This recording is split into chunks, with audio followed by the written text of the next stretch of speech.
नमस्कार विद्यार्थी मित्रांनो, आज आपण स्पॉट द एरर या प्रश्नाविषयी अधिक अभ्यास करणार आहोत. इयत्ता 12वीच्या क्वेश्चन बँक बोर्डाने जी क्वेश्चन बँक पाठवलेली आहे त्यातील उदाहरणं घेऊन आपण याचा अभ्यास करणार आहोत. तुमच्या प्रश्नपत्रिकेमध्ये म्हणजेच ॲक्टिव्हिटी शीटमध्ये क्वेश्चन नंबर 1B हा ग्रामरवर विचारला जातो आणि यामध्ये question number 1B1 spot the error असा प्रश्न या ठिकाणी विचारला जातो. आता या प्रश्नाचं स्वरूप नेमकं काय आहे? Question will be like this: spot the error and rewrite the correct sentence. Means you have to find out the error from the sentence and you have to correct the sentence. Here we have first example: the number of people do not matter. आता या वाक्यामध्ये काय चूक आहे ते आपण शोधणार आहोत आणि ती शोधून आपल्याला बरोबरचं वाक्य त्या ठिकाणी लिहायचं आहे. So first of all we think about what is the error used in the sentence. See, use of verb do. आता या वाक्यामध्ये डू हे जे सहाय्यकारी क्रियापद आहे, हे सहाय्यकारी क्रियापद या ठिकाणी वापरलेलं आहे. मात्र सहाय्यकारी क्रियापद डू हे या वाक्यामध्ये जो सब्जेक्ट आहे, द नंबर, हा सिंग्युलर आहे. And so it takes the verb does in simple present tense. Simple present टेन्समध्ये जर करता हा एकवचनी असेल तर सहाय्यकारी क्रियापद हे आपण डज वापरतो. आणि मग ह्याचं बरोबर उत्तर आहे the number of people does not matter. Okay, then second sentence, दुसरं वाक्य बघूयात. I am liking to see movies at the theatre. Here in this sentence what error is? Use of verb am liking. Am liking हे या ठिकाणी चुकीच्या पद्धतीने वापरलेलं आहे. का? Why? The verb like is a stative verb, so it is not used in present continuous tense. हे like जे क्रियापद आहे हे स्टेटिव्ह क्रियापद आहे आणि ते प्रेझेंट कंटिन्युअस टेन्समध्ये वापरलं जात नाही. And so correct sentence will be like this: I like to see movies at the theatre. Third sentence: I never forgets the given responsibility. या वाक्यामध्ये चूक आहे. Use of verb forgets. The subject I takes the base form of the verb in simple present tense. Simple present tense मध्ये ज्यावेळेस आपण करता I वापरतो त्यावेळी क्रियापदाला यस किंवा यस प्रत्यय लागत नाही आणि म्हणून बरोबर वाक्य होईल I never forget the given responsibility. Fourth sentence: he has often asked me to think before I speak. आता या वाक्यामध्ये यूज ऑफ वर्ब आस्क चुकीचा वापर केलेला आहे. Why? Because in present perfect tense the main verb must be in past participle form and that is asked. आपण ज्यावेळेस present perfect tense वापरतो त्यावेळी त्या वाक्यामधील जे क्रियापद आहे त्या क्रियापदाचं पास्ट पार्टिसिपल फॉर्म आपल्याला वापरावं लागतं आणि म्हणून बरोबर वाक्य होईल. Correct sentence will be like this: he has often asked me to think before I speak. Next sentence: no sooner did I challenge the man than he accepted it.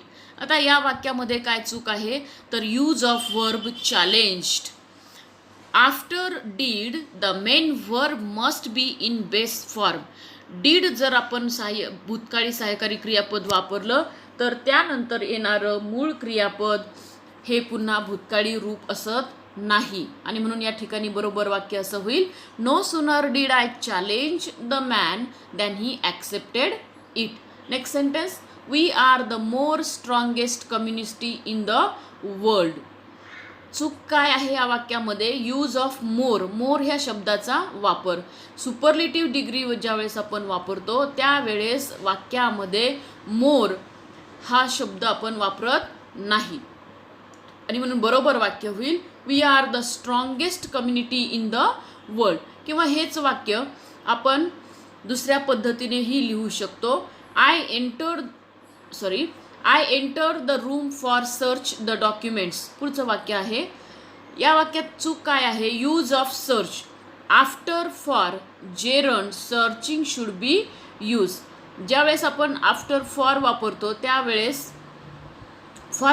त्यावेळेस नेहमी जेरंड वापरलं पाहिजे. आणि म्हणून वाक्य होईल I enter the room for searching the documents.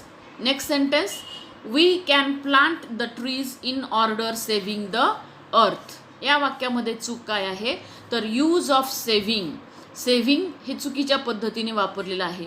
Saving should be replaced by to save in order to is a phrase. आणि म्हणून बरोबरचं वाक्य होईल we can plant the trees in order to save the अर्थ.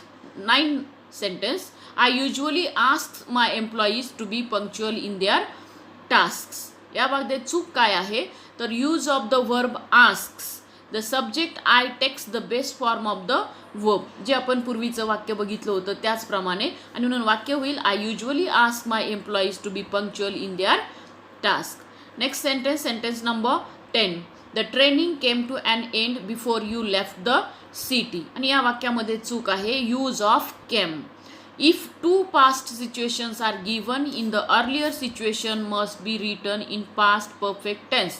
जर दिलेल्या वाक्यामध्ये दोनही क्रिया भूतकाळात घडलेल्या असतील तर त्या दोन दिलेल्या घटनांपैकी जी अगोदर घडलेली घटना आहे ती नेहमी पास्ट परफेक्ट टेन्समध्ये लिहिली गेली पाहिजे. आणि म्हणून बरोबर वाक्य होईल the training had come to an end before you left the city. Next 11, if you challenge me I had accept it. आता या वाक्यामध्ये चूक काय आहे तर use of had. In conditional sentence म्हणजे आपण ज्यावेळेस वाक्यामध्ये इफ क्लॉज वापरतो त्यावेळी प्रेझेंट टेन्स कंडिशन जर पहिल्या वाक्यामध्ये प्रेझेंट टेन्स दिला असेल तर other clause must be in simple future tense. तर दुसरा जो क्लॉज आहे त्या क्लॉजमध्ये फ्युचर टेन्स वापरलेला असतो. आणि म्हणून बरोबर वाक्य होईल if you challenge me I will accept it. Next sentence number 12, the manager was looking in to the missing file. आणि यामध्ये चूक आहे use of in to. Here looking in to should be replaced by looking for. काय पाहिजे looking for. आणि म्हणून वाक्य होईल the manager was looking for the missing file. Then sentence number 13, she is more taller than all her brothers in the family. Use of more taller than. आता superlative degree ज्यावेळेस आपण वापरतो त्यावेळेस the tallest असं आपण वापरतो. आणि म्हणून या ठिकाणी वाक्य होईल she is the tallest of all her brothers in the family. याच वाक्याचं आणखी एक उत्तर तयार होईल यूज ऑफ मोर टॉलर. ज्यावेळेस आपण कंपॅरेटिव्ह डिग्री वापरतो त्यावेळेस मोर टॉलर वापरण्याची आवश्यकता नाही. आणि म्हणून बरोबर वाक्य असेल she is taller than all her brothers in the family. Next 14 sentence, he said he did not wanted to go to bazaar yesterday. या वाक्यामध्ये 3 चुका दिलेल्या आहेत बघा. काय फर्स्ट एरर यूज ऑफ वॉन्टेडचा चुकीचा वापर.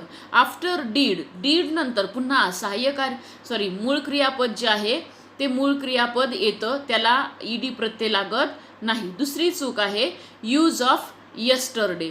मग आता या ठिकाणी येस्टरडे ऐवजी काय वापरलं पाहिजे होतं आपण द प्रिव्हियस डे, कारण हे आहे इनडायरेक्ट स्पीचमधील वाक्य. आणि तिसरी चूक आहे या वाक्यातील नो यूज ऑफ दॅट. या वाक्यामध्ये दॅटचा वापर कुठंही केलेला नाही. आणि म्हणून बरोबर वाक्य असं होईल he said that he did not want to go bazaar the previous day.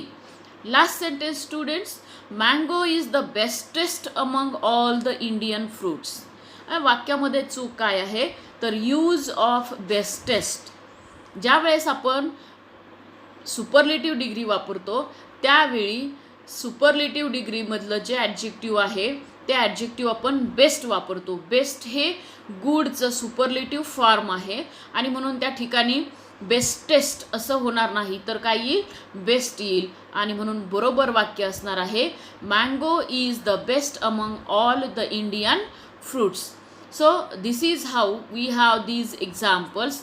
आणि विद्यार्थी मित्रांनो, आपण जरी हे थोडंसं घाई घेतलेलं असलं तरी जर यामध्ये तुम्हाला कुठली अडचण असेल तर just call me and ask your difficulties if you have. Okay, we'll stop here. Write down all these grammar exercise, grammar sentences in your notebook so that you will understand in better way.